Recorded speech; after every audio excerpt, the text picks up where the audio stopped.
জাতীয় দৈনিক ভোরের চেতনার ২৭ বছর বর্ষপূর্তি উপলক্ষে দোয়া ও কেক কাটার মধ্য দিয়ে গাজীপুরে দিবসটি পালিত হয়েছে।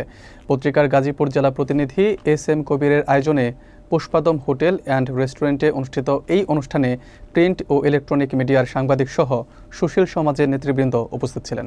অনুষ্ঠানে দৈনিকটির সার্বিক উন্নতি ও অগ্রগতি কামনা করে বিশেষ মোনাজাত করা হয়। বিস্তারিত দেখুন মোহাম্মদ মহিনুদ্দিনের প্রতিবেদনে।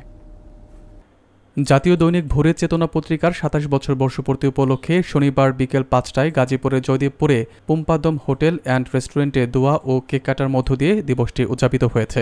এই অনুষ্ঠানের আয়োজন করেন জাতীয় দৈনিক ভোরের চেতনার গাজীপুর জেলা প্রতিনিধি এস.এম. কবির। অনুষ্ঠানে তিনি সভাপতিত্ব করেন এবং শ্রীপুর উপজেলা প্রতিনিধি অনুষ্ঠান সঞ্চালনা করেন।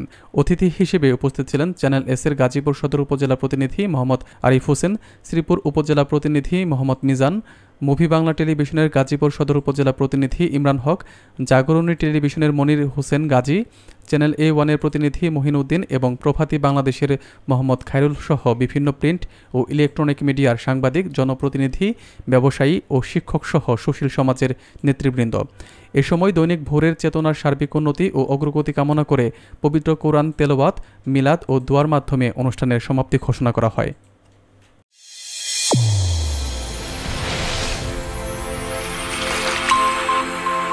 চ্যানেল A1 হৃদয়ের স্পন্দন।